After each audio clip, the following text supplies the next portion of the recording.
Huh? Where am I? Arise, my son. Huh? Arise, my son. Who are you? I am the light. I am the sun. And I am the God. And I am all-knowing. No, it's not possible. With man, it is impossible. But with Clippy, all things are possible. Oh my God.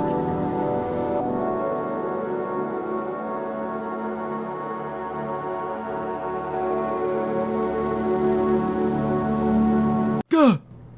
Oh, sorry, I didn't see you there.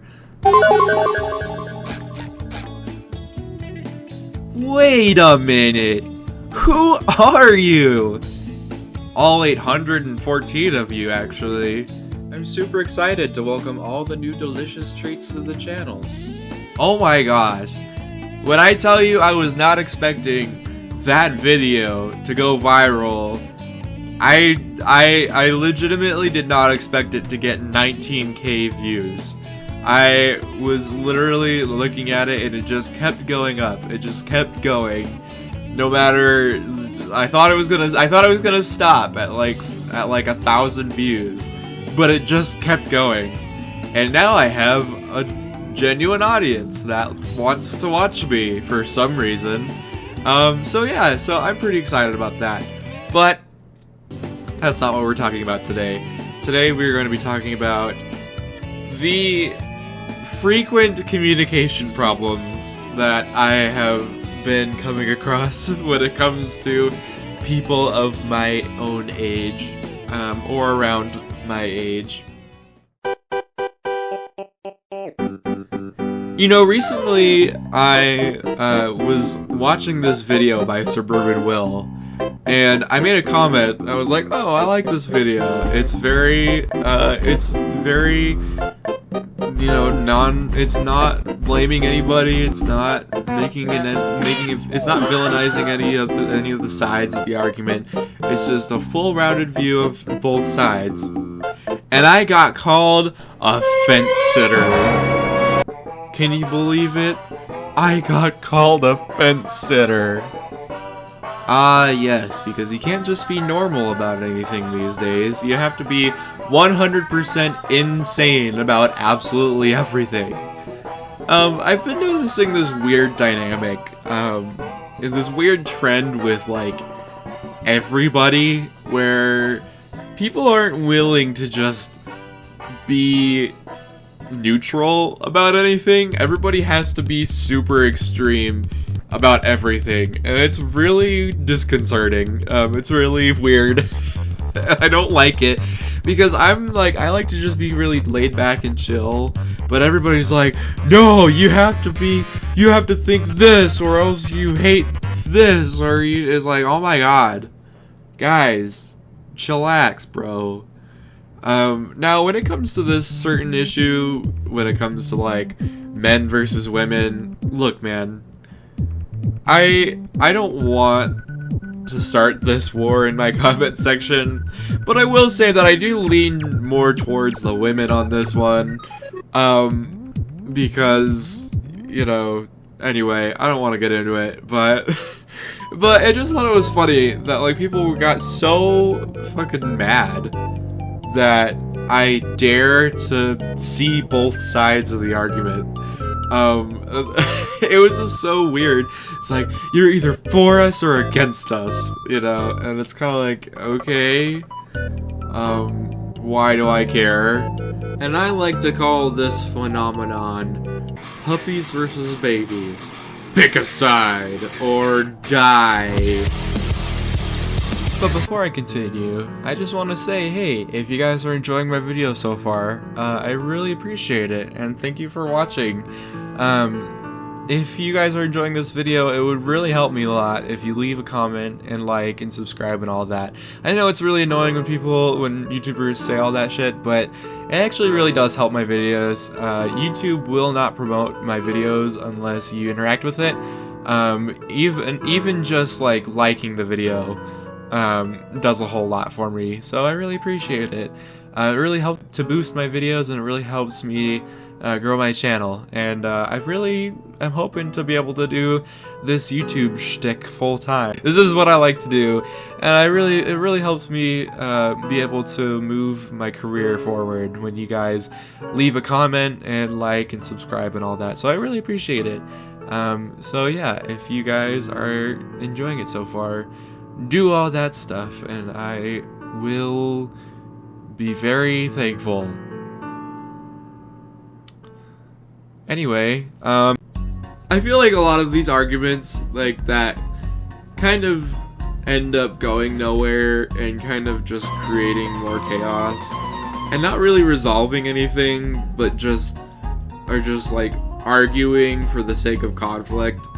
A lot of times over things that don't really matter. I'm not saying that this men versus women issue doesn't matter, but like recently when people were getting all up in arms about Nintendo games and the price of the Switch 2 and stuff like that. I mean, look, like, I get it, it's expensive, but like that's some first world problems type shit. I just want to say before anybody comes after me for the Nintendo Switch 2 comment, people were really out here comparing buying video games to buying food, bro.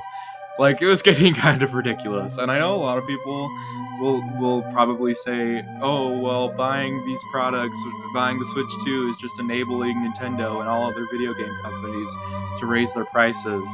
And, like, yeah, I get it, but, like, this is something that was already happening, and Nintendo just happened to be the first company to do it. Like, if it wasn't Nintendo, it was going to be, like, PlayStation or Microsoft.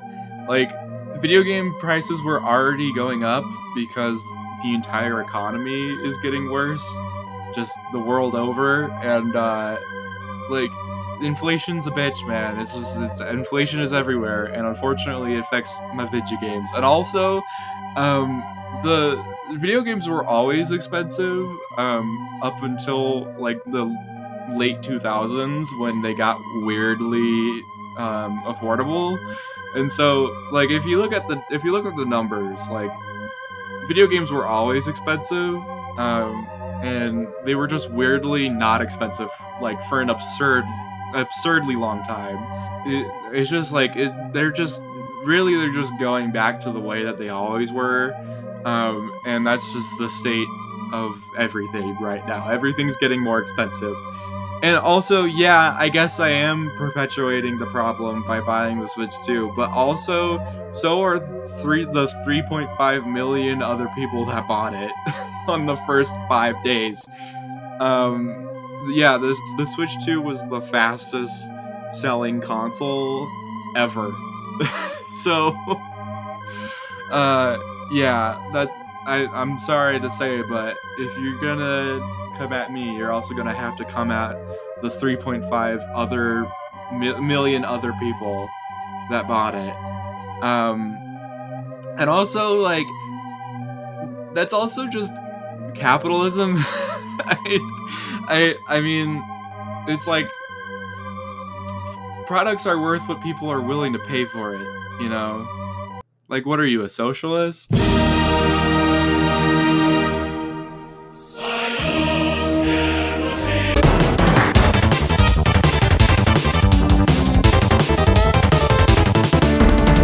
I feel like a lot of those kind of arguments that are like, oh man, well, this character in this movie adaptation is different, so I don't like it, and I'm mad about it. I'm gonna blame Hollywood and make a big deal out of it. I'm gonna argue with people on the internet for hours and hours and hours and do nothing else. I'm not gonna eat, sleep, or drink. I'm just gonna argue with people on Twitter. You know what I think? You got a big old case of the puppies versus babies, cause you are arguing about shit that doesn't matter and doesn't affect anybody in the real world. Maybe on the internet it affects you, but not in the real world. Not in the world of reality that matters. Arguing about like movies and video games is so pointless to me.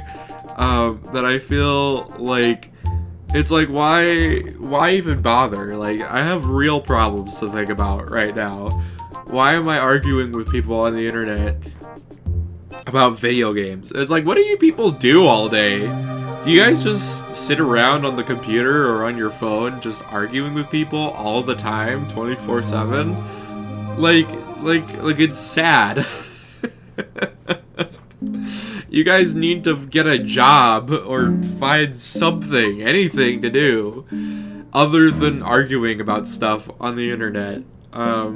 So yeah, that phenomenon is something I like to call puppies versus babies. Because it's like one of those things where it's like, oh, well, if you think babies are cuter than puppies, then you're a puppy punter and you hate puppies because puppies are obviously way cuter than babies. And it's like, oh, well, if you think puppies are cuter than babies, well, you're a baby eater because you hate babies because you think that puppies are cuter than babies. So, like, you must eat babies, and you hate babies, and you want all babies to die. And it's like, guys, chill out. First of all, no, I don't think either of those things. And second of all, you guys need to fucking figure out how to communicate, alright? You guys are both constantly making the assumption that just because one person thinks that puppies are cuter than babies means that they hate babies, and just because one person thinks that babies are cuter than puppies, that they hate puppies. Both things can be true at the same time. I can like both puppies and babies, and I can also think that puppies are cuter than babies, or babies are cuter than puppies. Why does it matter? Why are we arguing about this?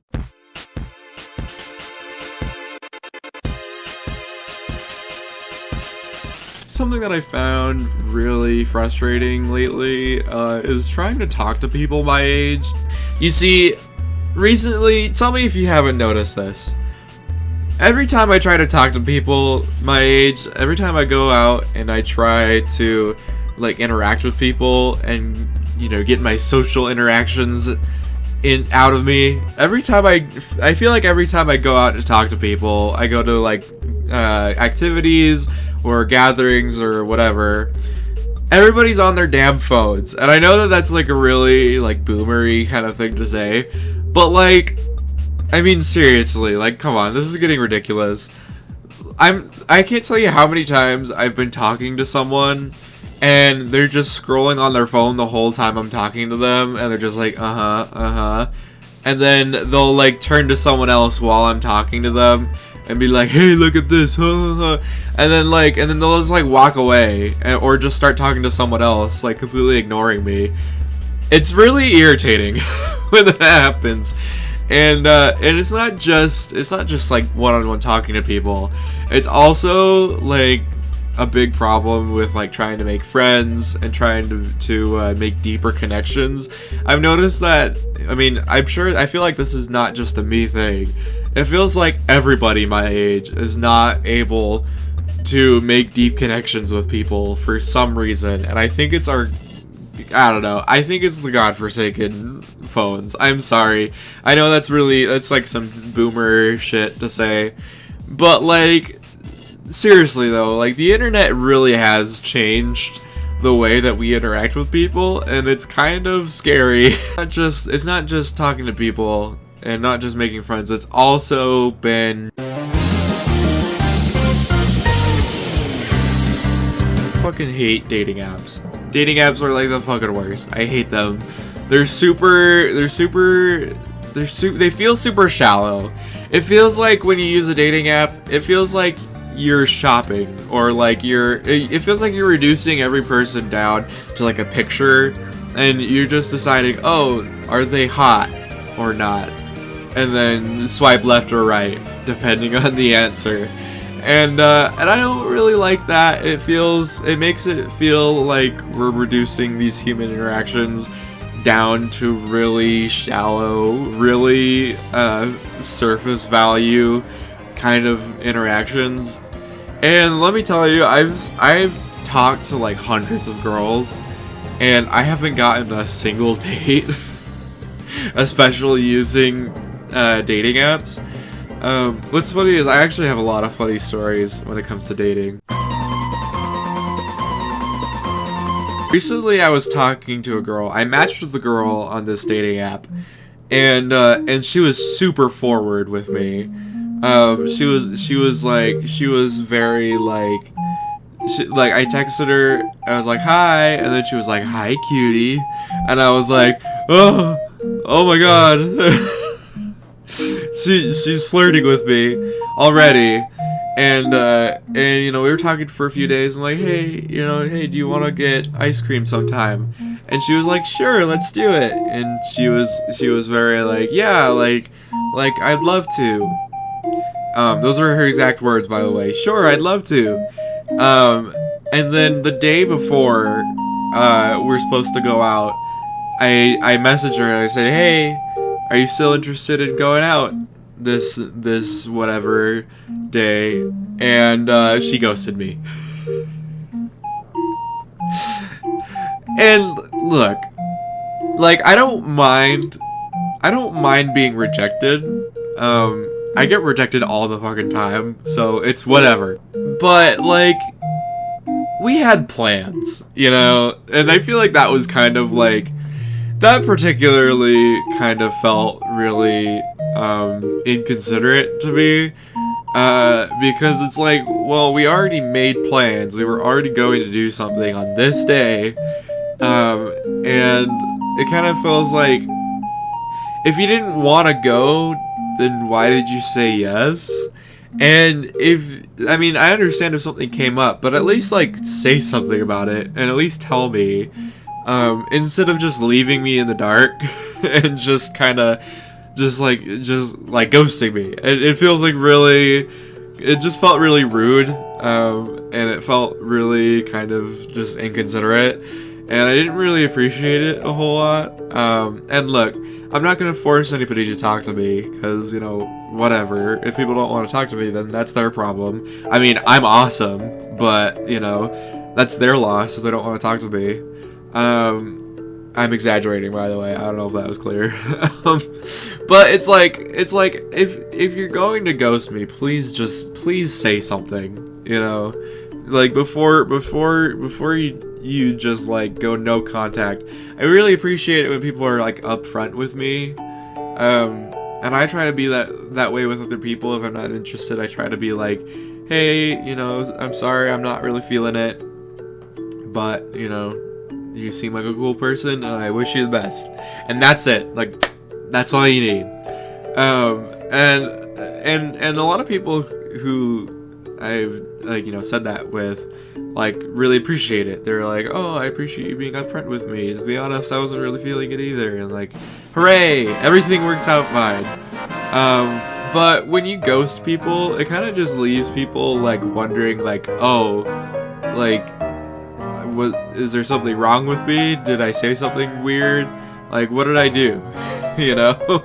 And it kind of feels, it almost feels worse than just being outright rejected, because it feels a lot like, it just feels like there's no closure and you don't know what to do with it. You just kind of sit with it. And look, I get that it's scary. I get that it's not fun to be upfront and reject people. I know that it's not fun to do all that and communicate, but if you're going to be in a healthy relationship, you have to learn to communicate clearly. I'm sorry. I know it sucks. I'm sorry, but it's just the truth. You know, I don't make the rules, guys. That's just the way that it is. But I've ran out of things to talk about, and also this video is starting to get long, and I don't want to edit the whole thing. But I'm going to just for you. But if you guys enjoyed this video, again, I really appreciate it if you watched all the way this far. And if you liked it, please leave a comment and please leave a like and a subscribe and all that. Like I said, I know it's really annoying when people say all that stuff on YouTube, but it really does help my channel. It really helps my videos get boosted in the algorithm. The algorithm will not show my videos to people unless people interact with it, so it really helps me when you comment and like and all that. Even just one like really helps a lot more than you would think. So I really appreciate it. I challenge you guys. I have a challenge for you guys. Alright? I've been thinking about this. I've been thinking this over. Alright? I've been thinking about it. I've been deciding on this. I think if I get to 1,000 subscribers, I am considering doing a face reveal. I have had some people ask me, they want to see my face, they want to see my pretty femboy face, so I am thinking about doing a face reveal, if we get 1,000 subscribers, but no promises. But now that I've said that, I probably have to. So yeah, I finally decided I'm a little bit more comfortable showing my face on the internet for whatever reason. I'm not sure why. I honestly think that people are a little too open with their actual real faces on the internet, and so I don't know why I feel like I want to show my face on the internet, but all of a sudden I'm feeling more comfortable showing my face for whatever reason. So if I get to 1,000 subscribers, I will show my face at some point. And that's a promise. But if you guys enjoyed this video, do all that shit, and I will see you guys next time. Bye-bye.